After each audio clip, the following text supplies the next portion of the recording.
$20? That is it. That is your price, Kendall. My father was laughing so hard he was practically choking. He pointed a shaking finger at the single bill sitting on the glass table between us. That is exactly what you are worth to this family, he wheezed. Grandpa finally got the last laugh. Next to him, my brother Marcus slapped the table, wiping tears from his eyes. $20.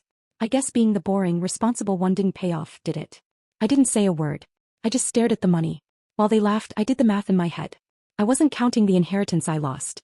I was counting what I had spent on them. I thought about the $15,000 I pulled from my savings to bail Marcus out of jail last winter so he wouldn't have a record. I thought about the $5,000 worth of jewelry my sister Vanessa stole from my bedroom and sold, which I never reported to the police because family protects family. I thought about the 10 years I spent fixing my father's tax returns for free so the IRS wouldn't come knocking at his door.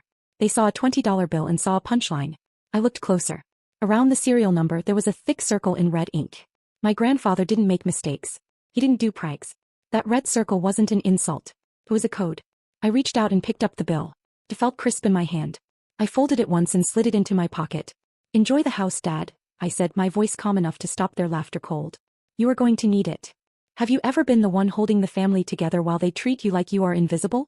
Tell me in the comments where you are listening from right now. I want to see who understands this kind of betrayal. 1 week later, the world turned white. We were trapped in my grandfather's estate in the Catskills, a sprawling stone fortress buried under 3 feet of snow. The roads were closed. The power lines were down. The generator hummed in the basement, a low, dying vibration that made the crystal chandelier in the library tremble. It was supposed to be a weekend to inventory the assets, or at least that was the lie my father told to get me up the mountain. The truth was much uglier. I stood by the fireplace watching the embers fade. My father, Douglas, was pacing the rug, a glass of scotch in his hand. He looked 10 years older than he had at the lawyer's office. His skin was gray, clammy with a sweat that had nothing to do with the heat of the fire. Sign the waiver, Kendall, he said. His voice wasn't booming anymore. It was thin and desperate. We can't wait for probate. We need to liquidate the estate now. Tonight. I looked at the document on the table. It was a release form, waiving my right to contest any sale of the property. If I signed it, they could sell the house, the land, and the contents to a private buyer by Monday morning. Why the rush, Dad? I asked, keeping my back to the wall. Grandpa isn't even cold yet. Because we don't have time. Marcus shouted from the corner. He wasn't pacing, he was vibrating. He looked like a man who hadn't slept in days. Stop asking questions and sign the paper or I swear to God. You swear what, Marcus? I turned to him. You'll hit me? Again. He lunged forward, but Douglas caught his arm. That was when the truth finally spilled out, messy and terrified. We owe people, Kendall, Douglas whispered. Bad people. The business. I leveraged it. All of it. And Marcus.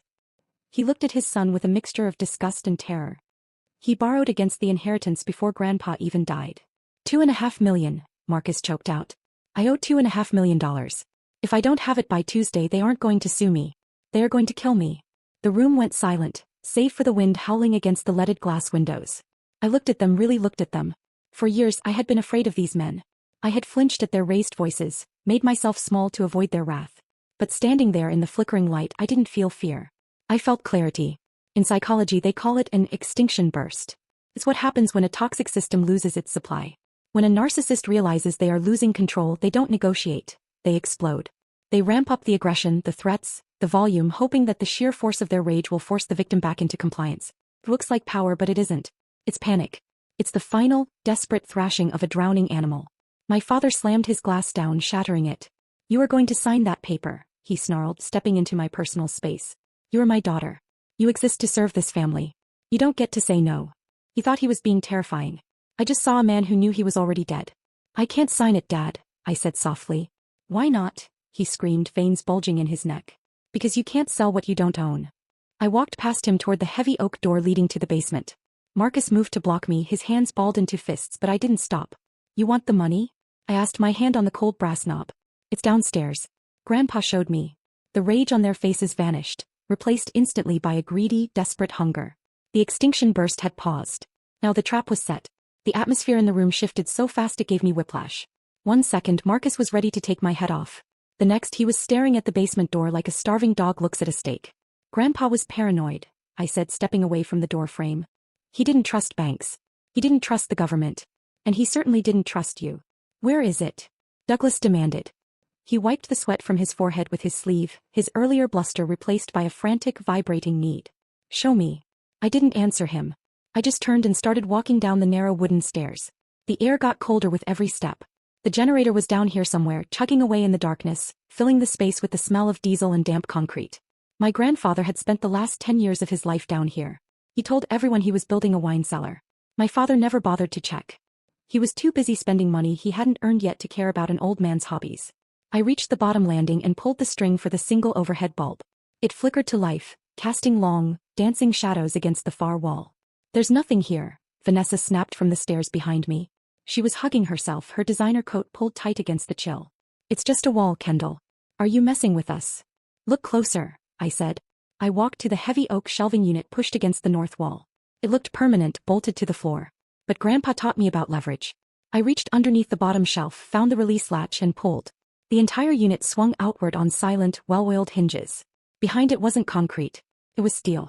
A massive, brushed metal door set flush into the foundation. It looked like something you'd see in a bank heist movie, out of place and imposing in this dusty basement. In the center of the door was a digital keypad. Douglas pushed past me, his eyes wide. He reached for the handle and yanked. It didn't budge. "It's locked," he shouted, panic rising in his voice again. "It's locked. What's the code? What's the damn code?" He started punching random numbers. 1234. 0000. The keypad beeped an angry red error tone each time. "Stop," I said. "You'll trigger the lockout." "Then open it," Marcus yelled. He was standing right behind me, breathing heavy, smelling like stale bourbon and fear. "Open it now or I swear." "You swear what?" "You'll hurt the only person who knows the combination." I looked him dead in the eye. He flinched. I reached into my pocket and pulled out the crumpled $20 bill. The one they had laughed at. The one my father had pointed at while he wheezed with amusement. "You thought this was a joke," I said softly, smoothing the bill out against the cold steel of the vault door. "You thought Grandpa left me $20 because he didn't love me. But Grandpa didn't speak in jokes. He spoke in numbers." I looked at the serial number. 8 digits. Circled in red ink. My fingers hovered over the keypad. 4, 7, 2, 8. I could feel them holding their breath. The silence in the basement was heavy, pressurized. It felt like the air before a thunderstorm. 8, 5, 0. I hit the pound key. There was a heavy mechanical thunk, followed by the hiss of a hydraulic seal breaking. The green light on the keypad flashed once. I didn't even have to pull the handle. The door swung open on its own, just an inch. Douglas didn't wait. He shoved me hard against the wall, scrambling for the handle. "Move. Get out of the way." He ripped the door open, the heavy steel groaning. Marcus and Vanessa were right on his heels, pushing into the small, dark room beyond, their faces twisted with greed. They were expecting stacks of cash. They were expecting gold bars. They were expecting salvation. I stayed back, leaning against the cold concrete wall, watching them rush into the trap my grandfather had spent a decade building. They didn't know it yet, but the moment that door opened, their lives were over. The silence that followed was heavy, suffocating. It wasn't the silence of awe. It was the silence of confusion. The room wasn't filled with gold bars. There were no stacks of cash wrapped in bank bands. There were no diamonds glittering in velvet trays. There were just filing cabinets. Rows of them, gray and industrial, lining the walls like soldiers. In the center of the room sat a large metal table covered in stacks of manila folders. The air smelled of old paper and dust, dry and choking. "What is this?" Douglas whispered. His voice trembled, hovering on the edge of hysteria.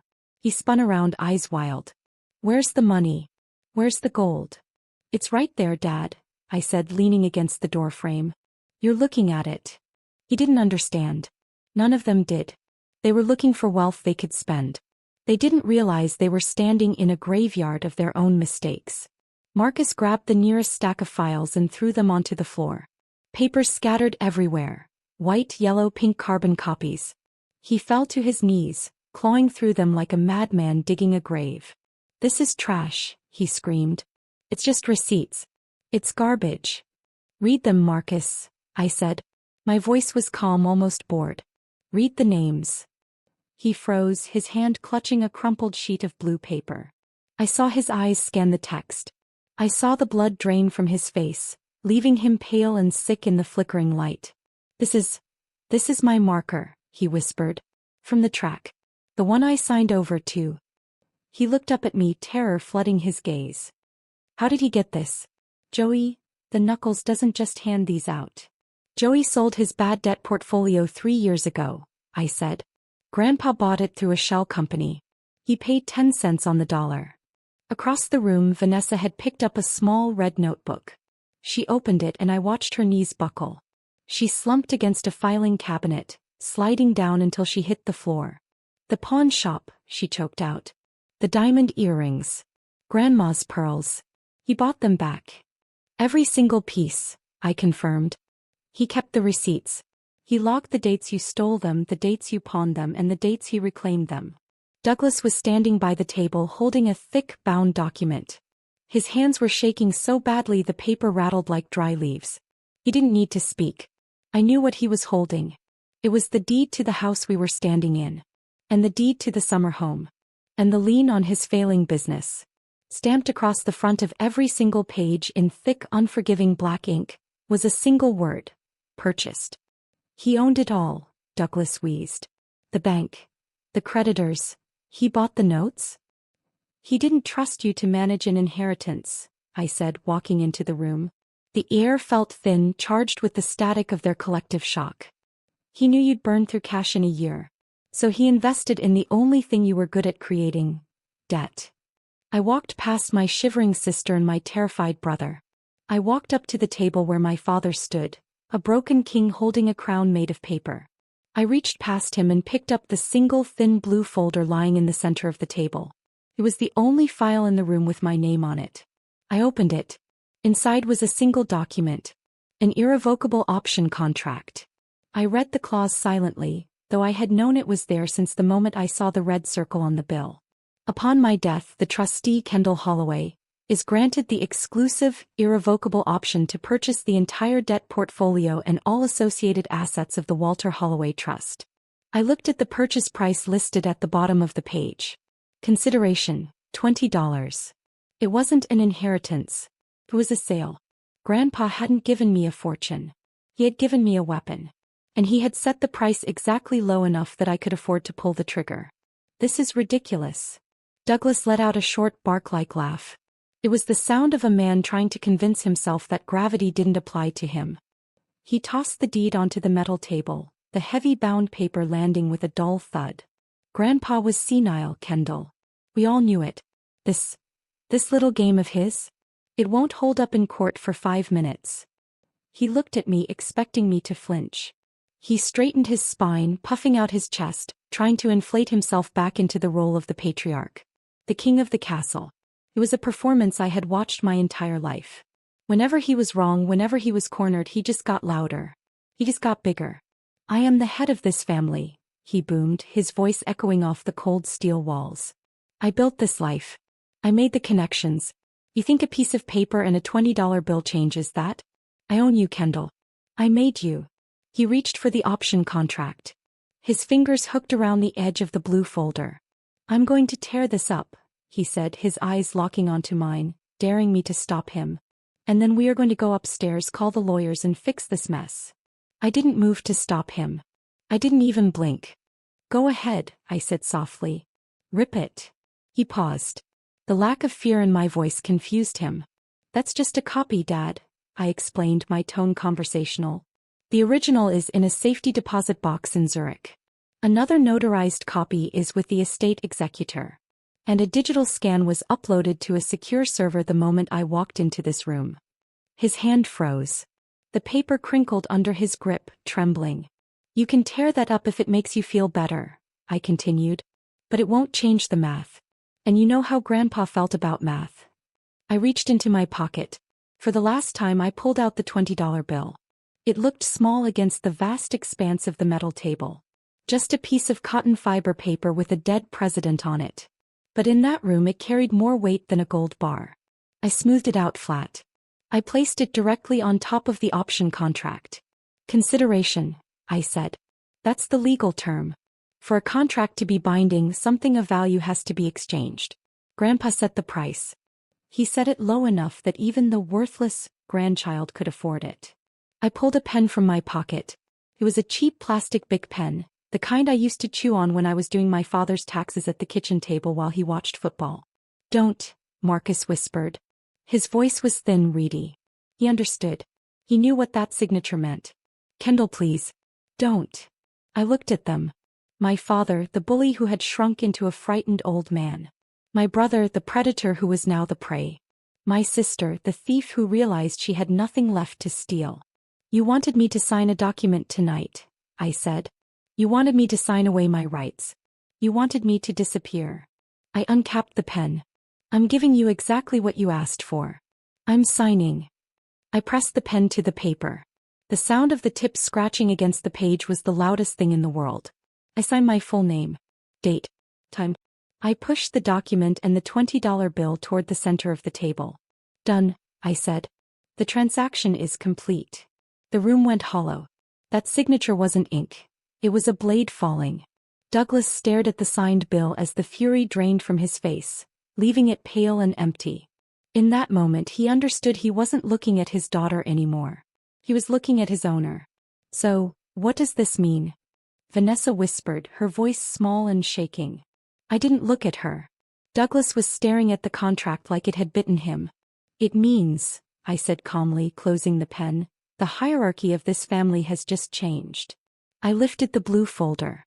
It felt heavier than any gold they'd hoped to inherit. You thought Grandpa was hoarding money, I continued. He wasn't. He spent every dollar buying your debts. Every default. Every missed payment. Every loan you took from people who break bones, he bought them. I stopped in front of Marcus. Those loan sharks don't own you anymore. I do. Marcus gagged and collapsed, retching onto the concrete. Fear had replaced entitlement. And you, Dad, I said. Douglas sat slumped, his expensive suit hanging loose. You leveraged everything to look powerful. Grandpa bought the notes. He became the lien holder on your life. His voice cracked. What will people think if I lose the house? Even now he cared only about appearances. You won't be their neighbor, I said flatly. Vanessa sobbed, backing away. You can't own us. I don't want to, I replied. I just want to be paid. I raised my phone. I'm your judgment creditor. I can seize assets, garnish wages, foreclose. I checked the time. The storm's over. You have until dawn to leave. All properties. Douglas protested weakly. That's illegal. If you were tenants, I said. You're squatters. And if you challenge me, I release your company audit to the SEC. His face went white. He knew I knew everything. Marcus stood shakily. What about my debt? You'll sell everything, I said. And until you pay it back, you work for me. Pooh. Yes. Exactly what they would have done to me. 6 hours, I said, turning away. That's when Marcus lunged, iron poker raised. Douglas blocked the door. Get the file. Douglas shouted. I didn't scream. I held up my phone. Smile, I said. You're live. The feed showed everything. I explained the fail-safe. Miss a check-in and the footage, documents and fraud evidence went to the authorities. Marcus froze. The poker fell. It wasn't mercy that stopped him. It was math. Move, I told Douglas. He did. I left without looking back. The house behind me went dark, cold, empty. For the first time in my life I felt warm. Sometimes the cheapest thing you can buy is your freedom.